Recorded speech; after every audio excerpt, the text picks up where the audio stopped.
Hello guys, I'm a little late today, but welcome back to the live, Welcome back to the recap of Big Brother 28, episode 6, I believe. Is it 6? It's 6 already, it's 6. So, we are recapping the nomination episode, Head of Household and everything for Big Brother 28's week 2. So, this was a fun episode. I've had a busy night, so I'm a little late, but I watched the episode live and I had fun with it. I think it could have been done better. I think it wasn't the best executed episode, but it was fine. Feeds have been pretty crazy this week, but a lot of that stuff happens after the nom ceremony. So next episode is going to be hype, especially because we got the power comp this episode, which we had to, which I'll talk about that first because that felt very tacked on near the end. I think that comp was awful. I think it was really awful, but I don't really care. I think they just wanted Angela to spin in a chair again. That's the only thing. That's the only reason they put it in. That was pretty awful, but yeah, they did the power comp where Angela lost and she got Vince's egg, the egg detective, the detective, I think you call it. I don't know. But yeah, Angela gets that. And I think that's a fun punishment. But let's rewind now. We get the intro of the episode. We get a lot of Angela. This episode was all Angela, really. And that's her. She's great in Diary Room. She's a great character. I get it. She gets more screen time than the Head of Household, though. So we go into the Head of Household comp. And this was really long. This comp ends like 25 minutes into this episode.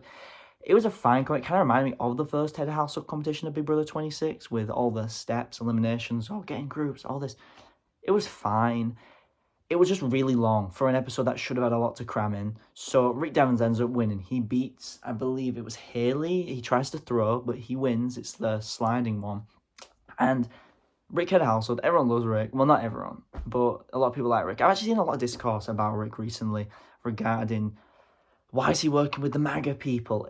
You know, if you're in a game with someone, you kind of have to just work with who you can work with, work who works well with you, work who's optimal. And he isn't saying offensive things. Like, he's not saying, yeah, I hate drag queens. I think some of the things are being misconstrued.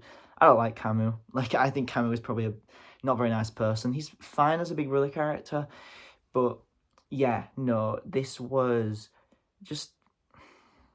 fine. I don't know, but he's just someone that I don't really care for that much, but to associate Rick with all the values Camus has and Chuck or Haley might have as well, I don't know if they're confirmed to be MAGA.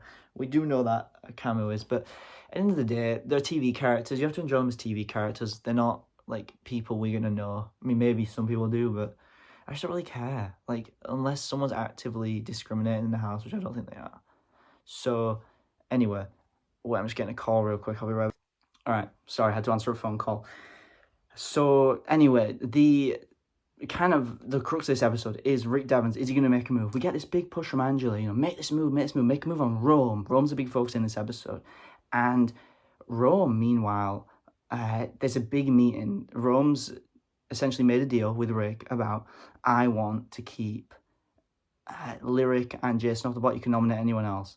Rick takes full advantage of this, brings it up at the nom ceremony eventually, but earlier, there's this meeting in the Head of Household room between the tool shed, which is the red corner, and the crossovers. They team up, and they are going to try run the game. It's a big alliance. And Rome is woken up for this meeting by accident, because Dee was not subtle about it, and he walks in on the door in the Head Household room. He walks in, he does the doorbell, no one answers. It was really awkward. It was really unsubtle and sloppy gameplay. It was. I like a lot of the people in this alliance. I also quite enjoy Rome as a character. I think a lot of stuff on the feeds though with him has been very wacky. It's gonna be very fun for next episode.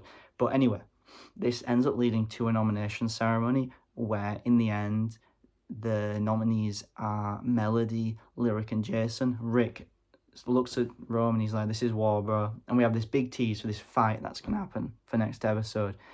And I'm excited for it. There's some big drama next episode. That's going to be a big recap.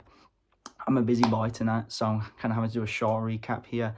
But this was a pretty crazy episode. There's sides, and I really like sides. I love when the game has sides. And I think the blockbuster really forces that, because there's a lot of noms. That means a lot of enemies and a lot of friends are going to come to you. I'm really excited for what's to come this season. But for now, I've got to go. I hope you enjoy yourselves, guys, and I will see you all on the next recap. Goodbye.